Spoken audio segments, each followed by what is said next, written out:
Om Swastiastu. Perkenalkan, saya Nimade Rizkari Wahyuni, guru di SD Negeri 6 Tegal Cangkring.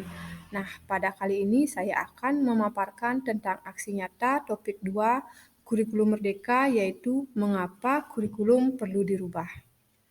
Nah, yang pertama yaitu apa itu kurikulum? Nah, seperti yang kita ketahui, kurikulum adalah seperangkat rencana dan pengaturan mengenai tujuan, isi, dan bahan pembelajaran serta cara yang digunakan sebagai pedoman penyelenggaraan kegiatan pembelajaran untuk mencapai tujuan pendidikan tertentu.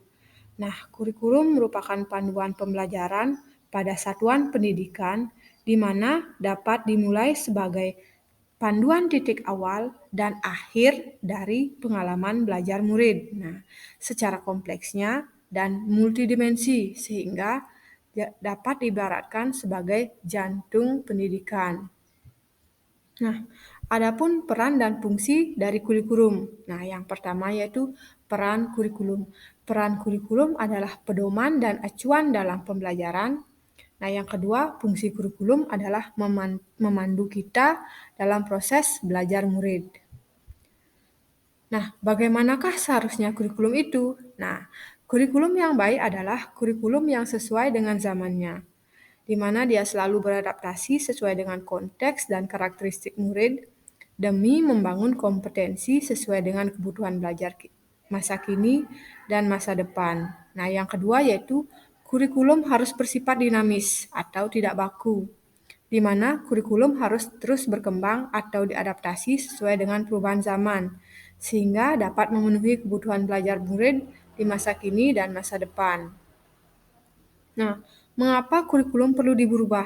Nah, yang pertama adalah agar menyesuaikan dengan perkembangan zaman, di mana saat ini ilmu pengetahuan dan teknologi berkembang dengan sangat pesat, sehingga kita sebagai guru perlu beradaptasi sehingga tidak mengalami ketertinggalan. Nah, yang kedua yaitu agar dapat memenuhi kebutuhan belajar murid. Nah, sesuai dengan perannya, kurikulum merupakan pedoman dan acuan dalam pembelajaran, sehingga perlu penyesuaian dengan transformasi pembelajaran dan paradigma baru sehingga dapat memenuhi kebutuhan murid. Nah, yang ketiga yaitu menyiapkan masa depan yang visioner. Murid yang cerdas dan unggul dalam karakter adalah aset bangsa yang disiapkan mulai dari sekarang. Nah, jadi dapatkah kurikulum berubah? Ya, kurikulum dapat berubah, di mana kurikulum merupakan operasional satuan pendidikan yang harus bersifat dinamis. Artinya dapat diubah sesuai perubahan dan perkembangan zaman, dan juga diadaptasi sesuai dengan lingkungan geografis sekolah tersebut. Selanjutnya, apa yang harus guru lakukan dengan adanya perubahan kurikulum? Nah, adapun yang guru perlu lakukan yaitu yang pertama, guru sebagai pengembang kurikulum harus mampu menerjemahkan, menjabarkan, dan mentransformasi nilai-nilai yang terkandung di dalam kurikulum kepada murid, sehingga sesuai dengan karakteristik murid itu sendiri maupun lingkungan daerah setempat.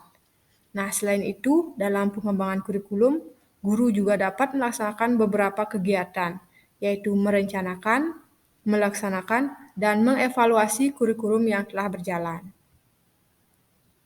Nah, siapa saja yang diperlukan dalam mewujudkan kurikulum yang berpihak pada murid?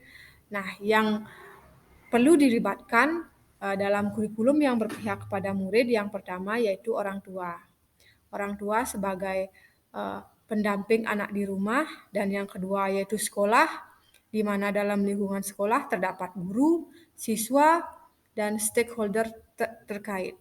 Nah, yang ketiga yaitu masyarakat. Masyarakat di sini digunakan sebagai pendukung keberpihakan kurikulum terhadap murid. Nah, adapun dokumentasi kegiatan penyebaran aksi nyata bersama kepala sekolah dan rekan guru yang ada di SD Negeri 6 Tegal Cangkring.